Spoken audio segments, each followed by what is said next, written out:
신명기 30장 제가 15절부터 20절까지를 받들어 읽겠습니다.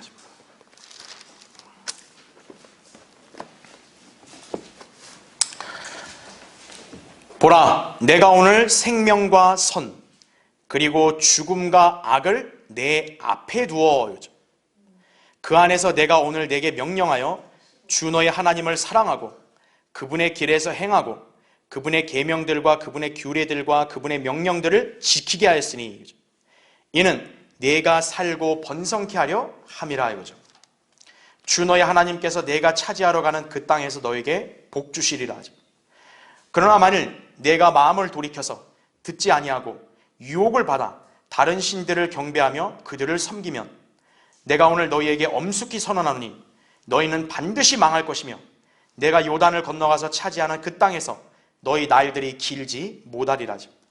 내가 오늘 하늘과 땅을 불러서 너희에 대하여 증거를 삼아 내 앞에 생명과 죽음, 복과 저주를 두었은즉 그러므로 너와 내 자손이 살려면 생명을 택할지니라.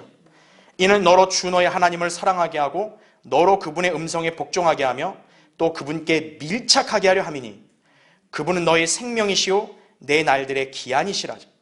이는 주께서 내 조상 아브람과 이삭과 야곱에게 주시기로 맹세하신 그 땅에서 너로 살게 하려 하심이라. 이렇게 말씀합니다. 잠시 기도하겠습니다. 위대하신 아버지 하나님, 오늘 이렇게 아름다운 주일 예배로 신실한 성도들 모아주시고 함께 영과 진리로 주님께 경배드릴 수 있도록 역사해 주셔서 감사드립니다. 하나님의 은혜와 신실한 성도들의 열렬한 기도로 또 제가 수술을 잘 받고 이렇게 회복이 돼서 이렇게 하나님 말씀을 강단에 선포할 수 있는 그런 특권을 향유할 수 있게 해주셔서 감사합니다. 주님, 방금 봉독한 말씀으로 저는 우리 성도들에게 설교하고자 합니다. 이 시간도 주님 제 안에 충만해 주시고 또 성령님께서 제게 지혜와 영역을 넘치게 해주셔서 준비케 하신 하나님 말씀을 단위에서 담대하고 능숙하게 잘 선포할 수 있도록 역사해 주시기를 원합니다. 이 말씀이 듣는 우리 회중들의 마음을 찌르고 또 도전을 주고 또 우리 성도들에게 지혜를 주시고 귀를 열어주셔서 하나님 말씀을 듣고 잘 이해하고 깨달으며 말씀을 마음에 잘 새겨서 영적으로 굳건하게 잘 성장하는 귀한 계기가 되게 해주시기를 원합니다. 마귀가 어떤 형태로든 이 시간을 방해하지 못하게 철저하게 막아주시고 주님만이 온전히 이 시간도 영광 받아주시기를 원합니다. 다시 오셔서 저희를 데려가 주실 주 예수 그리스도의 이름으로 기도드립니다. 아멘. 복과 저주, 당신의 선택은 이런 제목으로 말씀을 드리겠습니다. 양자택일을 해야 되는 거예요. 복과 저주. 그러니까 이 설교를 듣는 여러분 개개인은 과연 무엇을 선택할 것이냐고요. 중요하죠, 그렇죠? 프랑스의 장폴 사르트르라는 학자는요, 인생에 대해서 알파벳 B와 알파벳 D 사이에 알파벳 C라는 격언을 남겼습니다. B는 birth, 출생을 뜻하고요. D는 death, 죽음을 뜻합니다. 그럼 C는 뭐냐? choice, 선택을 의미합니다. 따라서 이 말의 뜻을 풀어서 설명하면 출생에서 죽음에까지 인간은 늘 선택을 해야 하는 시기가 있다는 것이에요. 매 순간 인생은 선택의 기로가 다 놓이게 되는 거예요. 그래서 선택의 중요성을 아는 사람들은 늘 신중하고 꼼꼼한 자세를 갖추려고 합니다. 그런데 수많은 인간들은 정작 인생의 가장 중요한 기로에 있어서는 어리석은 선택을 하고 굳이 큰 문제가 되지 않을 일에 대해서는 신중을 기하며 올바른 선택을 하려고 열을 올린다는 것이 문제입니다. 중요한 선택을 할 때 이렇게 해야 되는데 그렇게 큰 중요하지 않은 거는 막 이렇게 목을 매고요. 정작 중요한 선택에 앞서서는 그냥 아무렇지 않게 한다 이거죠. 왜냐하면 그들은 진리를 알지 못하기 때문에 무엇이 가장 중요하고 옳은지를 판단할 수 없는 것이에요. 중요도를 파악을 해야죠. 무엇이 옳고 그른지를 분별해야죠. 그러면 방법이 뭐냐면 진리를 알아야 이렇게 분간할 수 있을 거 아니겠어요? 근데 이들의 문제는 무엇인가? 성경의 진리에 무지하다는 거예요. 성경의 진리에 무지한 사람은 엉뚱한 선택을 하는 거예요.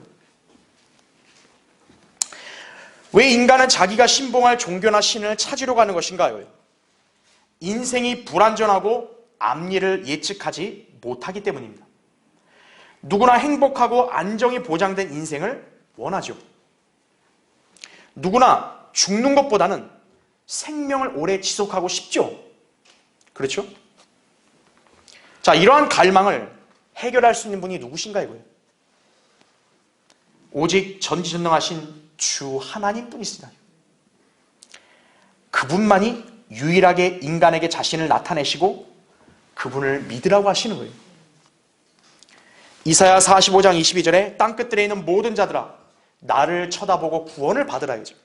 이는 내가 하나님이요 다른 이가 없음이니라 이렇게 말씀하고 있는 거예요. 네. 하나님 외에 다른 이는 없다는 거예요. 구원받기 원한다. 그럼 하나님을 바라보고 하나님을 선택해야죠. 그렇죠? 돈을 선택하면 안 된다고요. 자기 머리를 선택하면 안 돼요. 자기 지위를 선택하면 안 돼요. 자기 종교를 선택하면 안 돼요. 하나님을 선택해야죠. 성경은 오직 하나님과 마귀, 그리고 선과 악, 그리고 복과 저주 등 오직 두 가지 중에서 하나를 선택해야 함을 말씀합니다. 세상은 이것을 흑백 논리라고 규정하면서 마치 극단적이고 구시대적인 발상으로 치부하고 있어요. 그러나 인생에서 인간이 선택해야 할 요소는 오직 두 가지뿐이에요. 하늘나라 아니면 지옥이죠. 생명 아니면 죽음이죠. 구원 아니면 멸망일 뿐이에요. 이것이 영적 진영의 특색이라고요. 중간지대가 없어요. 성경을 믿고 그분을 신뢰하는 그리스도인들은 하나님의 진영에 속하지만 이 외에 세상의 어떤 종교, 어떤 학문, 또 어떤 정부를 신뢰해도요, 그런 것들은 다 마귀에게 속한 것이에요. 하나님의 진영에 속한 자는 영생과 부활의 소망, 복을 보장받는 것인 반면 마귀의 진영에 속한 자는 결국 멸망하게 된다고요. 한마디로 인간이 하나님과 진리를 선택하느냐 여부에 따라서 복과 저주로 극명하게 갈리는 것입니다. 자, 이러한 원리를 우리가 성경 어디에서 볼 수 있냐? 지금 본문에서 우리가 자세하게 볼 수 있다 이거죠. 오늘 본문은 하나님 말씀에서 강조하는 양자택일의 확고한 진리입니다. 이스라엘 백성이 약속의 땅 카나안을 목전에 두고 모세가 다시 한번 그들에게 경각심을 심어주는 말씀입니다. 하나님께서는 이스라엘 백성을 택하시고 그들에게 율법을 주셨죠? 이 율법 자체가 양자택일이에요. 양자택일의 속성이 있어요. 말씀에 경청하고 순종하면 복을 받는 것이고, 거절하고 하나님 외에 다른 신들에게 돌이키면 저주를 받게 되는 것입니다. 이것은 하나님께서 유대인들을 향해서 맺으신 조건적인 언약이라고요. 또 하나님께서 유대인들에게 내 말을 경청하고 행하면 복 받는 거고, 내 말을 거절하고 멸시한다, 그럼 멸망한다 이거예요. 그 사이가 없다는 거예요. 신명기 11장 26절부터 28절에 이렇게 또 나와요. 보라, 내가 오늘 복과 저주를 너희 앞에 두노니 만일 내가 오늘 너희에게 명령하는 주 너희 하나님의 계명들을 복종하면 복이요, 만일 너희가 주 너희 하나님의 계명들을 복종하지 않고 내가 오늘 너희에게 명령하는 길에서 벗어나서 너희가 알지 못하였던 다른 신들을 따라가면 저주니라 이거죠. 오늘날 우리 그리스도인들의 구원은 구약에서의 유대인과는 다릅니다. 그렇죠? 우리는 하나님의 은혜에 기인하여 모두 믿음으로 구원받았습니다. 에베소 2장 8절에 나오죠. 그러나 하나님을 섬김과 또 인생에서의 복과 저주의 원리는 동일한 거예요. 구원만 자랑하고 정작 생활에 있어서 하나님 말씀을 유념하지 않고 그분을 섬기지 않으며 세상의 풍조에 편승하면요, 그 사람의 인생도 보장이 없는 거예요. 비참해지는 거예요. 구원받았다고 모든 것이 다 만사형통 아니에요. 구원받은 것은 이제 하나님과의 관계에서 시작에 불과한 거예요. 이 땅에서 하나님의 자녀로서 내가 이렇게 복을 향유하고 하나님이 주신 영생에 걸맞는 삶을 살기 원한다면 하나님 말씀에 경청하고 순종하고 실행해야 되는 거예요. 그렇게 안 하면 그 사람은 이 생에서는 보장이 없는 거예요. 구원은 신앙의 절정이 아니에요. 시작일 뿐이에요. 여러분이 구원받은 그리스도인이라면 이제부터의 삶이 중요한 것입니다. 구세주로서 예수 그리스도를 우리 모두가 선택했죠. 섬김과 인생의 진로에 있어서도 우리는 진리의 말씀을 선택해야 합니다. 진리를 위해 사는 인생을 썩어 없어질 세상 때문에 우리 포기해서는 안 돼요. 그런 사람들이 이 진리의 진가를 모르고 그냥 박차고 돌아서는 거죠. 이 원칙을 알고 있는 여러분이라면 복과 저주 중에 무엇을 택해야 할지를 우리는 잘 알게 될 것이에요. 그래서 오늘 설교의 주제는 양자택일의 영적 원리를 배우라 이거예요. 자, 첫 번째로 우리 앞에는 오직 생명과 선, 죽음과 악뿐이다 이거죠. 오늘 15절 말씀에 그렇게 나오죠. 어떤 사람들은 우리 앞에 두세 가지 혹은 여러 가지 다양한 것들이 놓여 있어 자신의 기호와 취미에 따라 선택할 수 있다고 생각하기도 합니다. 그러나 이 세상의 영적 지대는 종교의 분리에 따라 나누어지는 것이 아니라 오직 하나님과 마귀 이렇게 두 부류로 나누어질 뿐이에요. 저는 마귀도 싫고 근데 저는 성경적 기독교도 싫어요. 나는 그냥 불교할래요. 아니에요. 그거 다 마귀에게 속한 거예요. 저 대형 기독교계에 있을래요. 아니에요. 성경대로 실행하지 않는 종교는 성경적 기독교 아니에요. 불교, 힌두교, 유교, 이슬람, 배교한 기독교 각각 제각각 신들이 있어도요.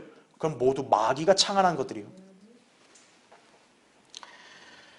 카톨릭, 기독교는 하나님이라고 이렇게 부르잖아요. 카톨릭은 하느님이라고 부르지만 그러나 생활과 행실이요. 기독교나 카톨릭이나 타 종교와 별반 다를 게 없어요. 바른 성경을 통해 진리의 지식으로 주님께 나와 믿고 섬기질 않기 때문에 그런 거예요. 성경대로 믿고 실행하지 않는다면요. 그 기독교는 하나님이 승인한 기독교가 아니에요. 그러면 마귀의 진영에 속한 다른 종교들과 다를 바가 없는 거예요. 성경대로 믿는 신앙이 하나님을 올바로 선택한 거예요. 자, 성경은 극단적인 두 대안을 제시합니다. 하나님을 선택한 자에게는 구원이고 하나님을 거역한 자에게는 멸망이라고 이렇게 말하는 것이에요. 여러분 찾아볼까요? 로마서 한번 보세요. 로마서 2장.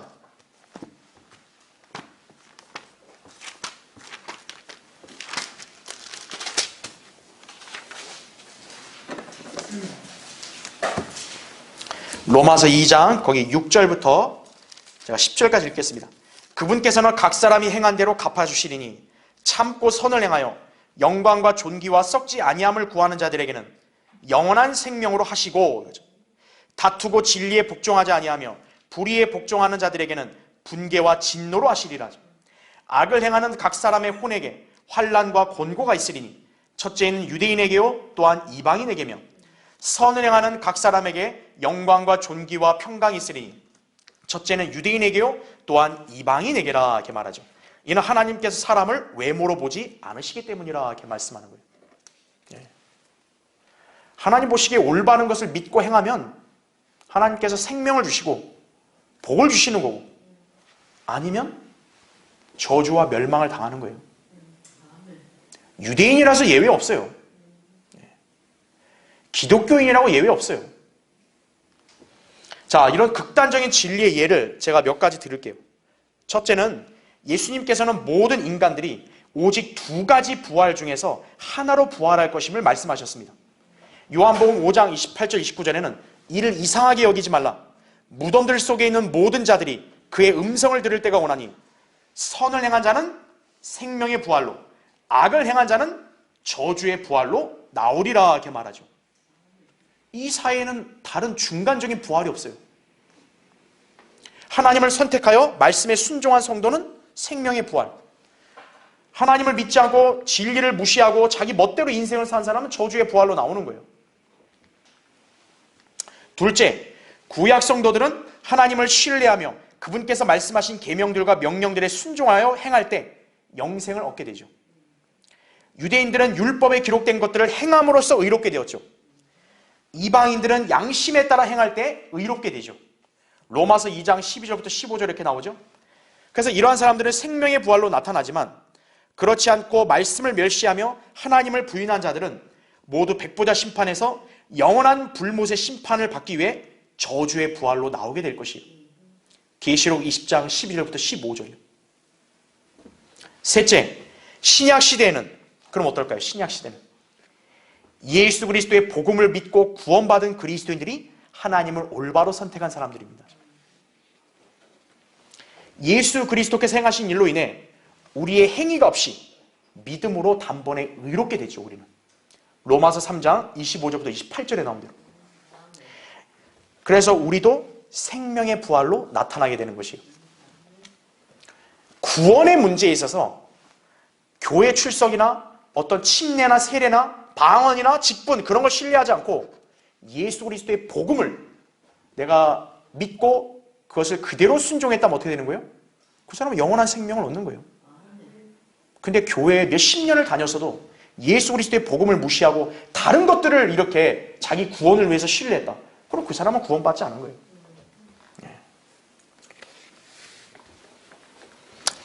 그런 사람들은 모두 백보자 심판에 나오는 거예요. 그러니까 자기들은 이해를 못하겠죠. 백보자 심판에 나올 때. 왜 내가 이렇게 나옵니까? 이거예요. 선택을 잘못했다 이거죠. 너는 저 큰 건물의 교회, 저기 유명하다는 목사의 그런 말을 신뢰했지 나의 말들을 신뢰하지 않았지 않냐 이거예요. 그렇게 되는 거예요. 예수 그리스도는 유일한 길이요 진리요 생명이세요. 그분께서는 자신 외에는 어떤 다른 이도 결코 인정하신 적이 없습니다. 이것을 알고 믿은 사람이 그리스도인이에요. 따라서 이 시대의 모든 인간들은 아들을 믿느냐 여부에 따라서 생명과 사망 혹은 선과 악이 결정되는 거예요. 남을 많이 도와주고 돈 많이 냈고 그게 선 아니에요. 예수 그리스도를 자신의 구주로 믿었냐 안 믿었냐요. 아들을. 그래서 요한복음 3장 36절에도 아들을 믿는 자는 영생을 가졌고 그 아들을 믿지 않는 자는 생명을 보지 못하고 오히려 하나님의 진노가 그 사람 위에 머물러 있느니라 이렇게 말씀한 거예요. 그리스도인이 택한 복과 생명의 길은 오직 절대적인 진리만을 인정합니다. 다른 종교, 배교한 교회, 변개된 성경, 거짓 신학 등을 절대로 인정하지 않습니다. 그러다 보니 이 길은 좁고 협소한 거예요. 성경대로 믿고 실행하는 이 신앙은 좁고 협소한 거예요. 많은 사람들이 그래서 기피할 수밖에 없는 거예요. 여긴 못 있겠다 이거. 여긴 못 있겠다. 믿음 없는 사람들은 어때요? 다수가 몰려가는 넓은 길을 좋아하죠. 왜? 저 사람도 가니까 안전하겠지 하면서 가는 거예요. 그럼 편하잖아요. 넓은 길은 내가 여기를 가도 되고 여기를 가도 되고 여기를 가도 되고 편하잖아요. 기독교도 좋고 불교도 좋고 힌두교도 좋고 유교도 좋고 다 좋잖아요. 넓은 길은. 그러나 사실 그 길은 멸망에 이르는 길이에요. 우리 그리스도인들은 비록 좁은 길을 가기 때문에 이 땅에서는 쉽지 않다고 느끼겠지만 그것이야말로 생명과 복에 이르는 길임을 기억해야 합니다. 그 길은 바로 성경대로 믿고 실행하는 길이에요.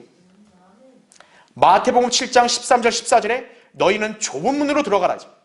이는 멸망으로 인도하는 문은 넓고 그 길이 광대하여 그리로 들어가는 사람이 많으나 생명으로 인도하는 문은 좁고 그 길이 협소하여 그것을 찾는 자가 적음이니라.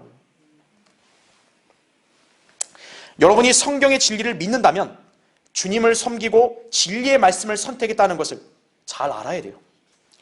그렇다면 영적인 일에 있어서는 결코 중립이 없다는 걸 기억하십시오. 성경대로 믿느냐 믿지 않느냐에 따라 복과 저주가 결정되는 것이에요. 그럼 이제 여러분의 믿음의 행보가 어때야 될지를 잘 아시겠죠. 그렇죠? 자, 양자택일의 영적 원리를 배우라. 두 번째요. 하나님 말씀을 준행하면 복이요 아니면 저주라고요. 여러분 오늘 거기 본문 신명기 30장 16절 18절 보면요. 그 안에서 내가 오늘 내게 명령하여 주 너의 하나님을 사랑하고 그분의 길에서 행하고 그분의 계명들과 그분의 규례들과 그분의 명령들을 지키게 하였으니 이는 내가 살고 번성케 하려 함이라죠. 주 너희 하나님께서 내가 차지하러 가는 그 땅에서 너에게 복 주시리라죠. 그러나 만일 내가 마음을 돌이켜서 듣지 아니하고 유혹을 받아 다른 신들을 경배하며 그들을 섬기면 내가 오늘 너희에게 엄숙히 선언하노니 너희는 반드시 망할 것이며 내가 요단을 건너가서 차지하는 그 땅에서 너희 날들이 길지 못하리라 이렇게 말하고 있죠. 성경의 하나님을 모르는 교인들은 항상 사랑의 하나님, 자비의 하나님만 타령을 하고 있는 거예요. 그러나 성경은 동시에 우리 하나님은 소멸케 하시는 불이시라고 히브리서 12장 29절에 말씀하고 있죠.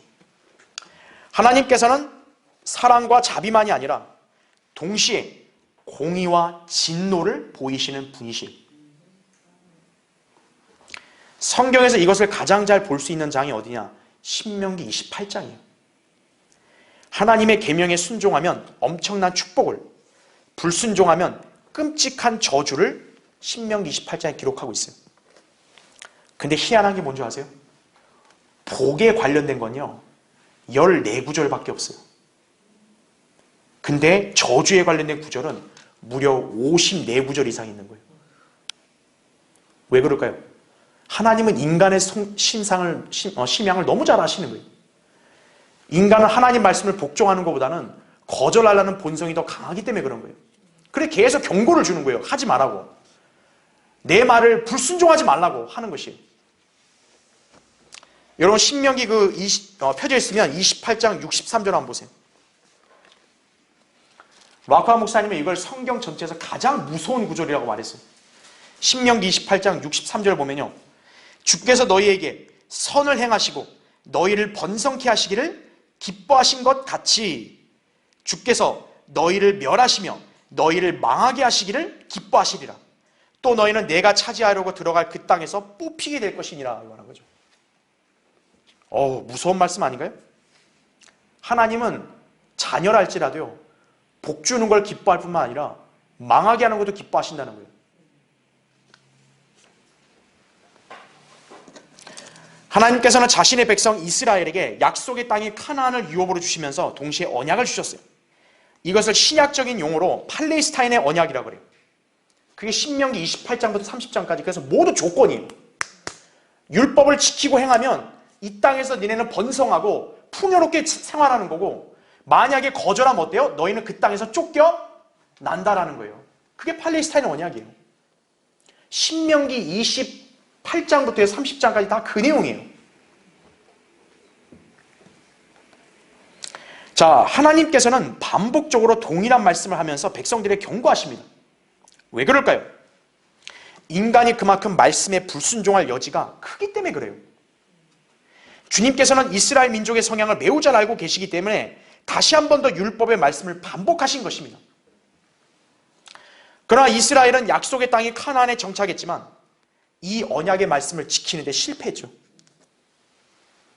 비록 이스라엘의 신실하고 선한 왕들, 선지자들, 제사장들이 있었음에도 불구하고 이스라엘은 민족적으로 모두 배교해버린 거예요. 결국 하나님께서는 이 언약에 따라 그들을 망하게 하시고 약속의 땅에서 그들을 쫓아내신 거예요. 그러니까 여러분이 그걸 아셔야 돼요. 왜 역사적으로 이스라엘이 카나안 땅에서 왜 쫓겨났냐 이거예요. 왜 황폐화되고 사로잡혀갔냐 이거예요.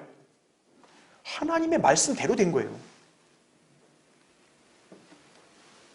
하나님 말씀의 엄중함이라고요.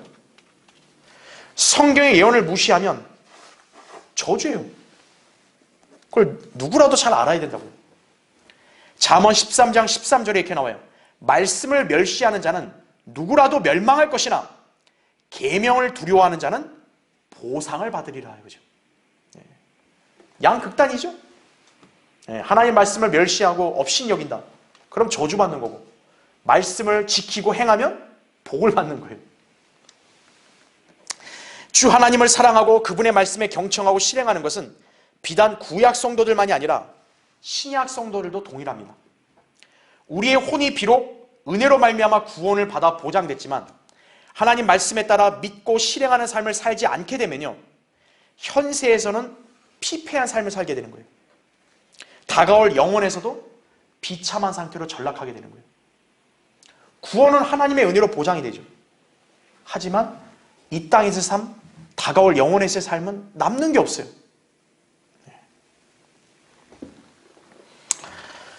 자, 성도가 말씀을 믿지 않고 불순종하게 되면 어떻게 돼요? 죄를 짓게 되죠. 죄를 지은 성도는 구원의 기쁨과 화평을 상실해요. 간증도 잃어버려요. 기도응답도 되지 않아요. 그래서 주님의 도우심이 없이 악한 세상에서 온갖 고생과 수고로 인생을 낭비하여 황폐화된 삶으로 변질되는 것이. 그래서 왜 우리가 하나님 말씀에 자꾸 유념하고 하나님 말씀을 왜 자꾸 가까이 하고 마음에 새기고 기도하고 이렇게 하라는 이유가 여기 있는 거예요. 우리가 죄를 짓지 않기 위해서요. 간증과 기도응답의 능력을 잃지 않기 위해서 그런 거예요. 또한 말씀을 믿지 않고 멸시한 성도는요, 잠시뿐이 이 생을 마치고 영원에 들어갈 때요, 주님께로부터 어떤 칭찬과 상이나 유업이 없게 되는 것이에요. 성도라면 반드시 상 주실 주님을 바라봐야 되는 거예요. 이 땅에서 내가 얼마 돈이 있고 내가 얼마를 먹고 살고 내가 얼마나 사람들에게 인정받고 그게 중요한 게 아니에요. 성도는 이제 곧 주님을 만났을 때 내가 주님께로부터 어떤 칭찬과 상을 받을 수 있는가, 그걸 생각해야 되는 거예요. 우리의 경주, 우리의 지금 시합은 지금 이 땅에 잠깐 생활이 아니에요. 주님께 갔을 때 끝나는 거예요. 그래서 고린도서 9장 24절, 히브리서 12장 1절에도 우리 앞에 있는 경주를 하고 상을 얻게 대로 달리라 그런 거예요. 그래서 바울도 이렇게 고백한 거예요. 형제들아, 나는 내가 붙잡은 것으로 여기지 아니하노라. 다만 한 가지 일, 즉 뒤에 있는 것은 잊어버리고 앞에 있는 것들에 손을 뻗쳐 그리스도 예수 안에서 하나님의 고귀한 부르심의 상을 위하여 그 표대를 향해 쫓아갈 뿐이라 이거죠. 뒤를 보고 자꾸 거기에 미련 두면 안 돼요. 주님을 바라보고 가야죠. 복과 저주의 비결은 하나님 말씀에 담겨 있습니다. 말씀에는 어떤 절충이나 타협이 없습니다. 자신이 하나님을 믿는다면 성경 말씀을 가장 소중히 여기고 그대로 실행해야 되는 거예요. 그러면 복인 거고요. 아니면 망하는 거예요. 여러분이 진정으로 하나님께서 제시하신 복을 택하길 원하십니까? 그러면 성경에 이런 답이 있어요. 여호수아 1장 8절에 이렇게 말하고 있습니다. 이 율법책을 내 입에서 떠나지 않게 하고 주야로 그 안에 있는 것을 묵상하여 그 안에 기록된 모든 것대로 지켜 행하라지. 그리하면 내가 너의 길을 번영하게 만들 것이고 내가 좋은 성공을 누리리라 하게 말씀한 거예요. 성경에 답이 있는 거예요. 아, 나는 복을 누리고 나는 성공하고 싶습니다. 그럼 여러분이 하나님 말씀을 주야로 묵상하고 기록된 대로 실행하면 된다는 거 약속하신 거예요. 그럼 여러분의 인생의 길은 하나님이 번영하게 하신다는 거예요. 내가 때로는 어리석고 내가 때로는 가진 게 없어도 하나님께서는 여러분을 번영하게 하신다는 거예요. 그 비결이 말씀이 우리 수중에 있잖아요. 근데 왜 이거를 묵상하고 공부하는데 소홀히 하냐 이거예요. 그러면 안 되죠. 64년 동안 왕위에 있으면서 영국을 해가 지지 않는 나라로 만든 위대한 왕이었던 빅토리아 여왕, 여러분 많이 들으셨을 거예요. 영국을 다스리면서 하나님 말씀 속에서 모든 문제를 해결하려고 노력했던 참으로 훌륭한 그리스도인 여왕이었어요. 후일 인도의 왕자 한 사람이 이 엘리자베스 여왕에게, 빅토리아 여왕에게 와서 정치를 잘하는 비결을 물었어요. 조언을 구했어요. 그럴 때 이 빅토리아 여왕은요, 가까이 있는 성경을 딱 펴들고 바로 이것이요, 그렇게 얘기했다 그래요. 빅토리아 여왕 때 영국이 최전성기를 누린 거예요. 해가 지지 않는 나라가 된 거예요. 그렇게 만든 그 여왕이 무엇을 신뢰했다고요? 하나님 말씀을 신뢰한 거예요. 반면에 성경을 치워버리고 멸시했던 개인과 나라들은 모두 망한 거예요. 이태리, 스페인, 독일, 그 다음에 추후에 영국, 이런 역사적 사례들을 보면 명백하다고요. 이제는 미국도 킹제임 성경을 거의 다 버렸죠. 그래서 미국도 저렇게 쇠락해 가는 거예요. 여러분이 그리스도인으로서 주 안에서 성공하고 번성한 삶을 살기 원하십니까? 그럼 그 방법은 멀리 있지 않아요. 여러분 손에 들려있는 한글 킹제임 성경을 하나님의 절대적인 말씀으로 그대로 믿고 순종하면 되는 거예요. 한치의 의심 없이 기록된 대로 이루어질 것을 믿는 그 믿음이 여러분의 복과 저주를 결정한다는 걸 아셔야 됩니다. 여러분의 선택은 어떻습니까? 자, 양자택일의 영적 원리를 배우라. 세 번째요. 하나님께서는 그분의 자녀들이 복과 생명을 택하기를 원하십니다. 네. 하나님은 관망만 하시는 게 아니에요. 사랑하는 우리 자녀들을 복을 받고 영생을 누리기를 원하시는 거예요. 여러분 거기 신명기 다시 30장 19절 20절 보세요. 내가 오늘 하늘과 땅을 불러서 너희에 대하여 증거를 삼아 내 앞에 생명과 죽음, 복과 저주를 두었은즉 그러므로 너와 내 자손이 살려면 생명을 택할지니라. 이는 너로 주 너의 하나님을 사랑하게 하고 너로 그분의 음성에 복종하게 하며 또 그분께 밀착하게 하려 함이니 그분은 너의 생명이시오 내 날들의 기한이시라. 이는 주께서 내 조상 아브라함과 이삭과 야곱에게 주시기로 맹세하신 그 땅에서 너로 살게 하려 하심이라. 이렇게 말씀하죠.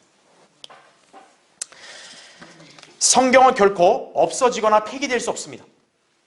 성경은 거짓말할 수 없고 영원히 살아계신 하나님의 말씀이기 때문에 그렇습니다. 그래서 예수님께서는 하늘과 땅이 없어지기 전에는 그분의 말씀이 결코 없어지지 않을 것이라고 마태복음 24장 35절에 말씀하신 거예요. 성경의 원본 어디 있을까요? 하늘에 있는 거예요. 시편 119편 89절에. 그래서 성경은요, 번복할 수 없는 확고한 증거예요. 하나님께서는 분명하고 살아있는 말씀의 증거를 통해 이스라엘 백성에게 생명과 죽음, 복과 저주를 두셨습니다. 이제 선택은 인간의 몫이. 하나님의 약속의 말씀을 믿고 실행하면 복을 보장받는 거고요. 불순종하면 완전히 망하는 것이에요. 자, 그러나 주님은 성도가 이 말씀을 믿고 순종하는 길을 택하기를 간절히 원하십니다. 그래서 주님은 이런 걸 경고하시면서도 우리에게는 생명을 택하라고, 하나님 말씀에 경청하라고 자꾸 얘기하시는 거예요. 자, 생명과 복, 혹은 아니면 저주나 죽음, 이의 결과는 하늘과 지옥의 차이죠. 그렇죠? 여러분, 구원받은 것과 구원받지 않은 사람은 어때요? 하늘나라 지옥 차이 아니에요? 그렇죠? 자, 그러나 죄인들은 이렇게 쉽고 올바른 선택을 하지 못합니다. 왜냐하면 그들은 믿음의 눈이 없기 때문에 그래요. 말씀을 믿으려는 의지와 마음이 결여되어 있어서 결코 그 뒤에 숨겨진 복과 저주를 간파하지 못하는 것입니다. 그리스도인도 하나님의 말씀을 믿지 않으면 영적 안목을 상실하여 복과 저주의 길을 분별하지 못합니다. 복과 저주는 양립할 수 없어요. 생명과 죽음이 여러분 공존할 수 있나요? 생명이 있든 아니면 죽든 둘 중에 하나 아니겠어요? 그렇죠? 하나님과 세상을 동등선상에 놓을 수 있나요? 없죠. 양립할 수 없다고요. 그러니까 인간은 택해야 돼요. 반드시. 그럼에도 말씀에 무지하고 믿음이 결여된 성도들은 우유부단하여 결정장애를 겪고 있어요. 결정장애. 이게 진리인 거 알았다고요. 이게 올바른 신앙이고 올바른 교회인 걸 알았다. 그러면 택해야죠. 근데 결정장애를 갖고 있는 거예요. 아직도. 진리에 순종할 것이냐 말 것이냐를 두면서도 망설이고 있어요.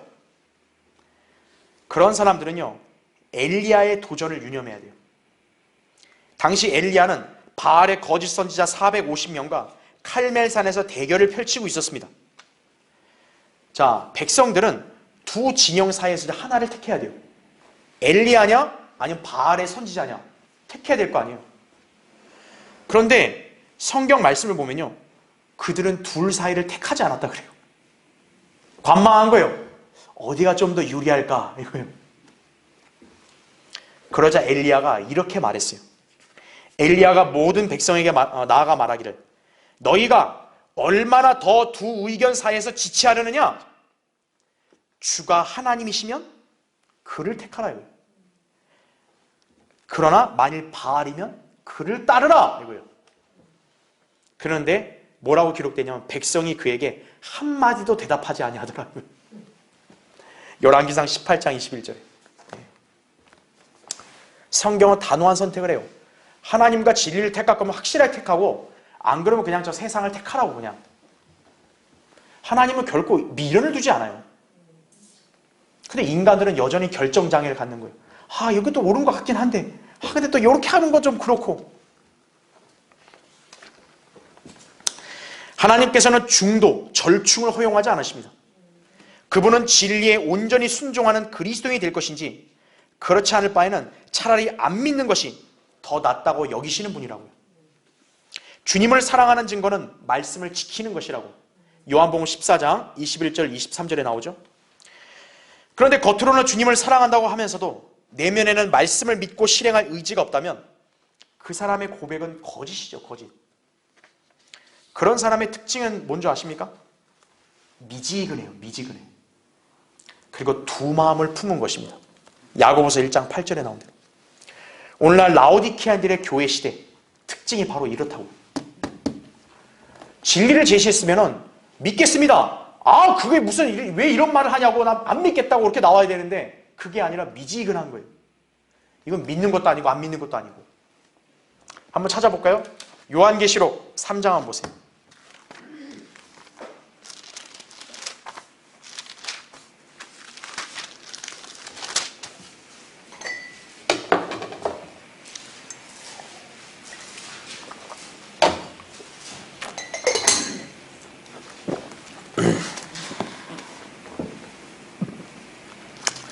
자, 요한계시록 3장 거기 15절부터 읽을게요. 내가 내 행위를 아노니, 이제 라오디케아 교회에게 하신 말씀이에요. 네가 차지도 아니하고 덮지도 아니하도다.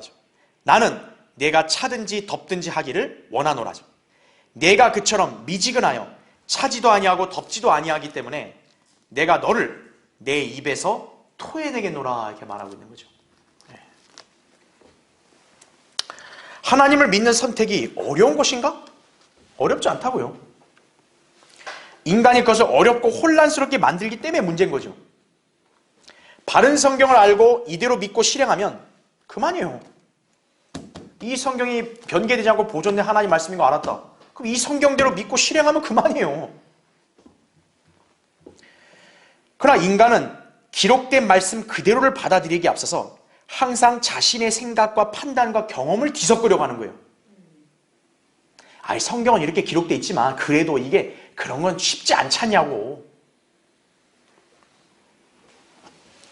그러면 인간의 마음속에는요, 말씀이 아니라 자신이 추구하는 것들을 더 신뢰하고 그거를 더 숭앙하게 만들게 되는 것이에요.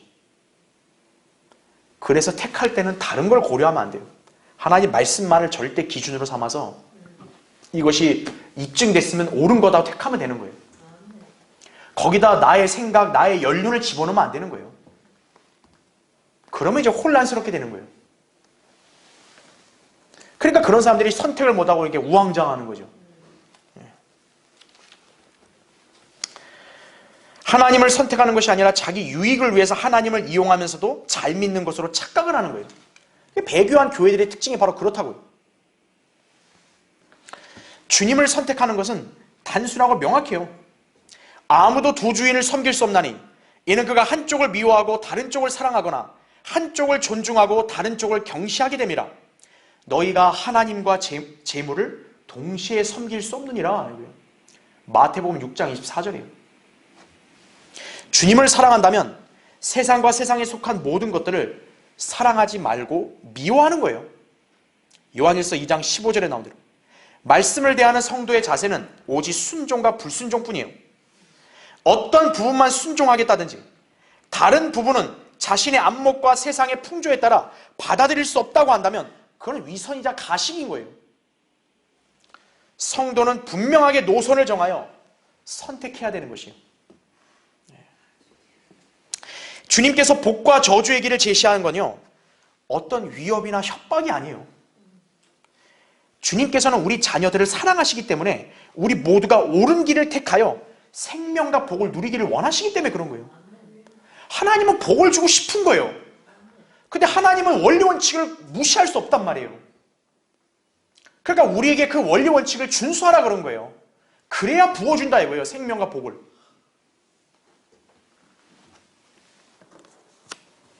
주님은 그분의 자녀들을 향해 때로는 아버지처럼 또는 어머니처럼 대하십니다. 시편 103편 13절, 이사야 66장 13절에 나와요.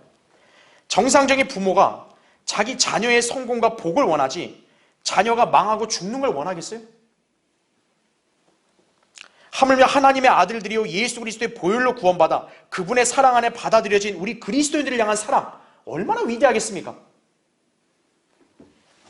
그래서 그분께서는 우리에게 올바른 선택을 강조하시는 거예요. 자, 예수님께서는 신약 시대의 계명들에 대해서 무엇보다 주 하나님을 첫째로 사랑하라는 것임을 말씀하셨다고. 마태복음 22장 37절 38절에 나오죠. 여러분이 주님을 첫째로 사랑하십니까? 그렇다면 여러분은 주님의 약속의 말씀도 온전히 믿을 수 있어야 돼요. 사랑한다면, 그렇죠? 주님은 우리의 생명이 되시죠. 우리는 믿음으로 말미암아 사는 성도죠. 자신이 주님을 믿는다면 곧 말씀에 경청하고 순종하는 것입니다. 여러분이 그런 성도가 될 때 영원한 복과 영생을 누리는 하나님의 자녀가 되는 것임을 기억하셔야 한다 이거죠. 그렇죠? 자, 이제 결론을 맺겠습니다. 옛날에 어떤 두 친구가 살았어요. 너무나 친했습니다. 어느 날 이 두 친구는 조용한 저녁 강둑을 거닐면서 서로의 앞날에 대해서 이야기했습니다. 그런데 이제 조금 가다 보니까 갈래길이 나온 거예요. 한 길은 강둑을 따라 계속된 길로서 주위에는 과수원도 있고 산책하기 좋은 길이었어요. 반면에 다른 한 길은 언덕 위로 난 길로 언덕 위에는 반짝이는 불빛이 보였습니다. 다정했던 두 친구는 이 갈래길에서는 그만 헤어진 거예요. 한 친구는 강둑을 따라가는 길, 거기 과수원도 있고 산책하기 좋으니까 거기를 가고, 다른 한 친구는 언덕 위의 길을 간 거예요. 그래서 가고 있는데요, 이 강둑을 따라 그 길을 간 그 친구는 과수원에 과일이 주렁주렁 달린 것이 보이잖아요. 그러니까 순간 먹고 싶은 충동이 든 거예요. 그래서 몰래 기어 들어가서 과일을 따먹었어요. 가슴이 두근거렸지만 먹어보니까 보통 때 먹던 것과는 다른 기분이 들었다고요. 아, 짜릿하죠. 사람이 몰래 먹는 것만큼 짜릿한 게 어디 있어요. 자, 그런 후에 이 친구는요, 이런 일에 흥미를 느끼기 시작했어요. 그 이후로부터 갖고 싶은 충동이 생기면 마음대로 훔치게 된 거예요. 어느 날 어떤 집에 들어가서 훔치다가요, 주인에게 들키고 말았어요. 그런데 이 친구가 그만 그 주인을 죽이고 달아난 거예요. 살인자가 됐죠. 결국 붙잡혔고 사형 언도를 받고 죽을 날을 기다리는 신세가 되었어요. 그런데 사형을 얼마 앞둔 어느 날 감옥 안으로 신문 한 장이 막 이렇게 들어온 거예요. 근데 그 신문에 난 얼굴을 보니까 낯익은 얼굴이에요. 보니까 깜짝 놀란 게 그날 그 갈래길에서 헤어졌던 친구였어요. 자, 언덕 위로 올라갔던 그 친구는요, 당시에 그 언덕 위가 힘들었지만 거기 가니까 불빛이 있다 했잖아요. 그 불빛이 바로 교회 예배당이었던 거예요. 그날 거기에서 그는 주님을 영접하여 구원받았고요. 그의 생활은 즐겁게 바뀌어진 거예요. 결국 그는 나중에 미국의 대통령이 된 거예요. 그가 바로 미국의 제20대 대통령이었던 제임스 아브라함 가필드였던 거예요. 여러분 어떠세요? 갈래길에서 그 한순간의 선택이 그 두 사람의 인생을 완전히 갈라놨죠.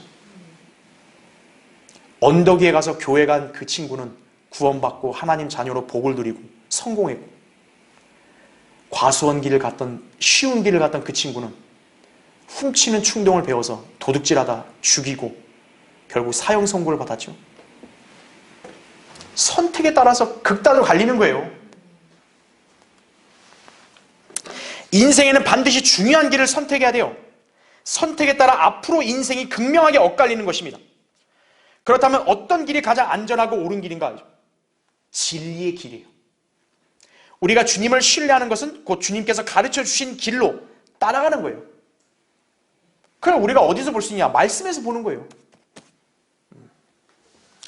여러분은 진정 주님을 올바로 믿는 신앙에 들어섰음을 확신하십니까?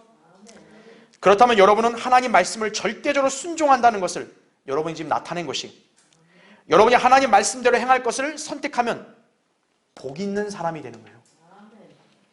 만약 하나님 말씀을 멸시하고 불순종하겠다, 나는 세상에 어울려 살겠다, 그냥 풍조에 편승하겠다, 그러면 그 사람은 비참한 그런 사람으로 남게 되는 것이. 다시 한번 영적으로 깨어 있어서 여러분이 성경대로 믿는 삶을 선택했다면 이 선택에 합당한 그런 행실을 꾸준하게 보이시기 바랍니다. 자, 기도하겠습니다.